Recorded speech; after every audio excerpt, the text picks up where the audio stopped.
Galaxy линията на Samsung винаги е била привлекателна за хората, търсещи си нов смартфон с Android. От друга страна, грозната пластмаса и бавен интерфейс далеч не подхождаха на смартфони от висок клас. Какво е положението през 2015?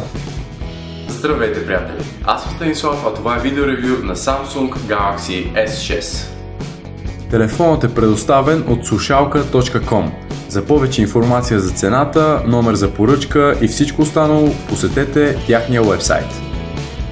От пръв поглед ще забележите, че ефтината пластмаса и грозна изработка са останали в миналото. Galaxy S6 изглежда изключително. Комбинацията от закалено стъкло и добре обработен алуминий, тънък и леко заоблен профил и интересен цвят карат смартфона да изглежда интересно и качествено. Сголките са здрави и солидни, присъщи на високия ценови клас. Бутоните също се усещат по-добре от всякога. Чувството при допир е солидно, а при натискане ще получавате приятен и отчетлив клик. Няма как да не споменем, че приликите в дизайна между S6 и някои от конкурентите му са очевадни. Но хей, най-новото поколение Galaxy изглежда супер свежо, усеща се страхотно и ако цената за това е било леко взаимстване на идеи от дизайна на някой друг, аз лично нямам нищо против. Отпред разполагаме с голям 5,1 инчов дисплей, технологията е Super AMOLED, като резолюцията е чудовищна, 2K. Каквото и да се каже за този екран ще бъде малко. Той просто е един от най-добрите, които съм виждал.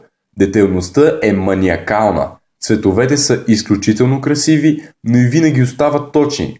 Дисплеят може да става както адски ярък за използване на открито, така и доста тъмен при използване в тъмни условия. Просто няма от какво да се оплаче човек. Това е един изключителен дисплей. На тема хардуер, както винаги, от Samsung са се постарали. 3 ГБ RAM и страхотни процесор и графичен ускорител. Galaxy S6 е една машина с супер производителност. На разположение на потребителите пък са 32, 64 или 128 ГБ памет, без възможност за добавяне чрез SD карта.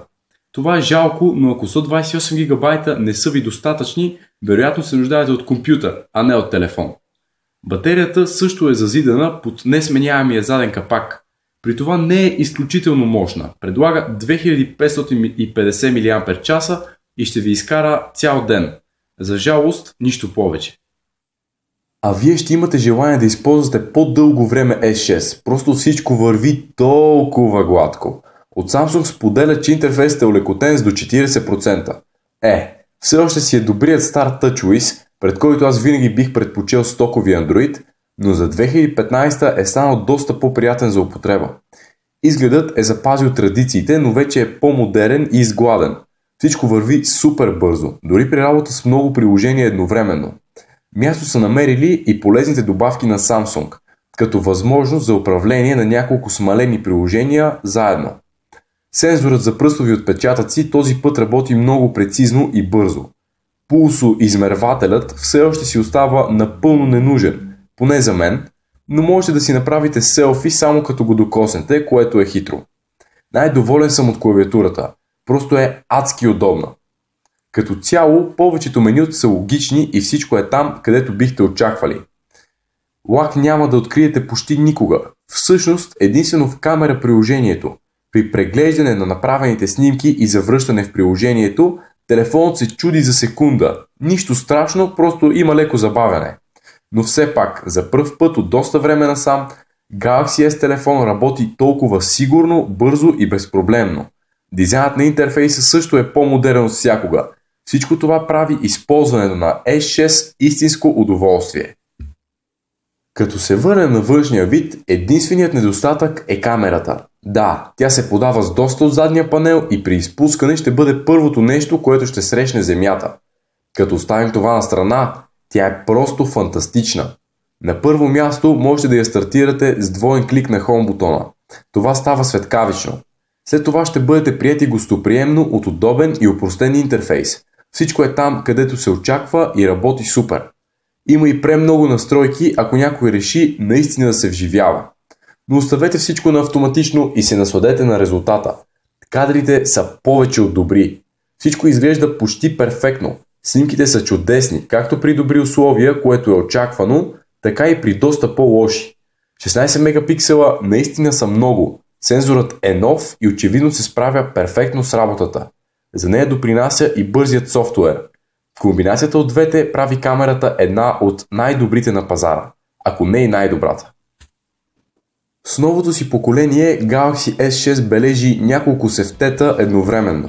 За първи път се усеща скъпо и качествено. За първи път изглежда класно и елегантно и чак сега интерфейсът става бърз и удобен за използване. Освен това, новото поколение запазва и подобрява великолепната камера, дисплея и допълнителните сензори. Galaxy линията винаги е била популярна, но сякаш най-вече заради сериозната рекламна кампания от Samsung. С тази годишното поколение рекламата не е толкова нужна, просто Galaxy S6 е толкова добър. Той вдига летвата по-високо от всякога и се превръща в чудесен избор за много потребители. Това от мен сега, надявам се видеото да ви е харесало, ако е така, дайте палче нагоре, а също така се абонирайте за канала ми с бутона отдолу. Можете да посетите и сайта svzmobile.com за повече информация за вашия смартфон. Чао!